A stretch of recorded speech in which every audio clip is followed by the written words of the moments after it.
hope and what that means, because it's so much part of the season. And just even thinking about this little talk this morning, I was thinking, yeah, the wise men, like, why did they keep on looking for the star? What got them to put their gaze upward? Well, it was clearly hope. There was this hope of what they would see, which is eventually what they saw. And so hope can be something incredibly important. And one way to look at it is to think, what's the opposite of hope? Well, the opposite of hope is feeling hopeless. That leads to despair. I don't think any of us want that in our lives. So how can we have this sense of hope and holding it in really good ways? So one of the things I want to read for you is out of the book Secrets of Heaven. And we looked at this passage before, but I want to put this in the context of hope. And this was in Secrets of Heaven 22:56.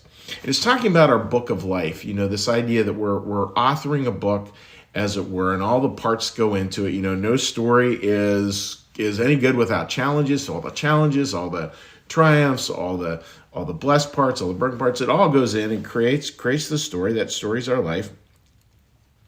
And what happens, all those things remain written on both kinds of memory and on our nature, that is, on our mental and emotional character.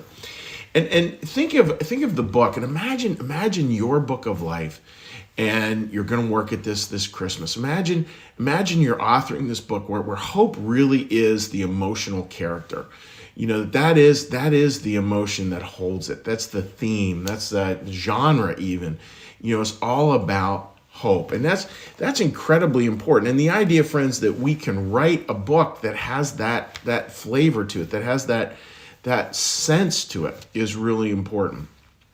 Because that will start to create all sorts of different perspectives and different ways of holding things. Like one of the things we've been talking a lot about this Advent season is the idea that these positive emotions, these positive ways of seeing the world, they're not just a result, but they're a source. So it's not just we have a bunch of events that then will create something positive. It's that we have these positive emotions, and they'll help us to see the events, not to say that a bad event is good or anything like that. It's able to hold it all, but it really is able to look at it and really able to hold it within a much brighter sort of context than might otherwise be possible. And I was thinking about that, with Christmas and hope. And there's always sort of the proverbial sermon I feel like every pastor has to do, which is that Christmas is hard for some people, and it is. And I would say a part of Christmas, and I don't know what that part is for you, but there is a part of every Christmas that is hard for everyone. Just that part might be different. Probably 95% of us watching this have lost someone we loved who has passed on. And that's might be with us this Christmas, or had a change in a relationship that was really treasured and now it's not in the same way that it was. Maybe that's part of the painfulness of Christmas. Maybe it's watching kids get older, watching kids, sort of have their own lives. I know that's where I am. It's kind of funny. Like they're not jonesing to be with dad every Christmas. They have their own families. They're doing their own things, and that is as it should be. So whatever it might be, right? Like imagine that, folks. And what does God offer, like the hope there? Well, the hope, again, hope is not, from a Christian perspective, is not an objective thing. And what does that mean? It's imagine you're having a hard time in life, a relationship that was really difficult and challenging, and you're bringing some of that with you into the holiday season.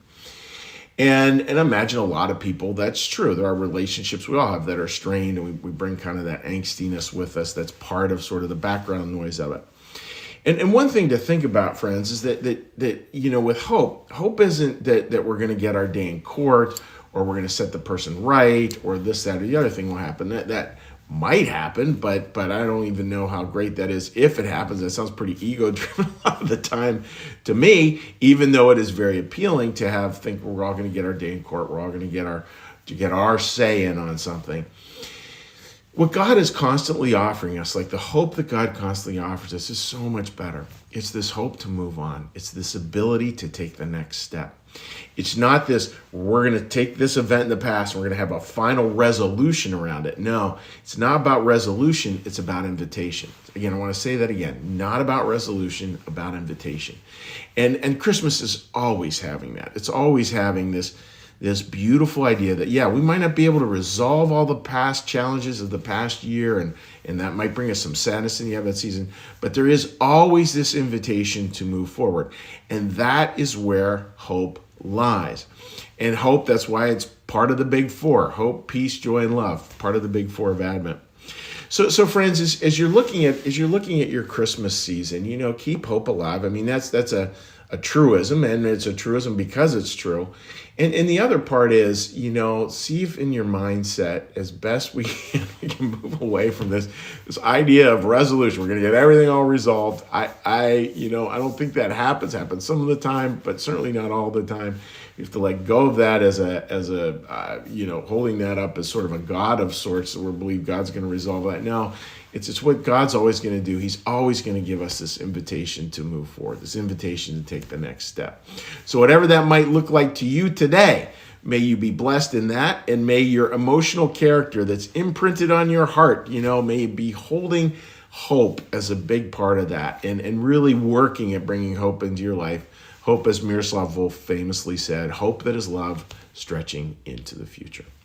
So I hope that makes sense, friends. And what we're going to do now we're going to do a little prayer, a little blessing, and a little meditation, and then we'll say hi to anyone who's joining us on Facebook.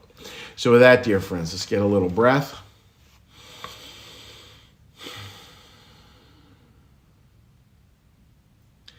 Be still and know that I am God. Be still and know that I am.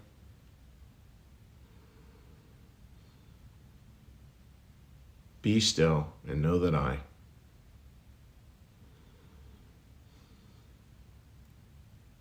Be still and know that. Be still and know. Be still and. Be still. Be.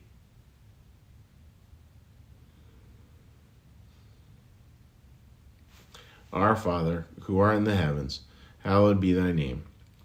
Thy kingdom come, thy will be done, as in heaven, so upon the earth.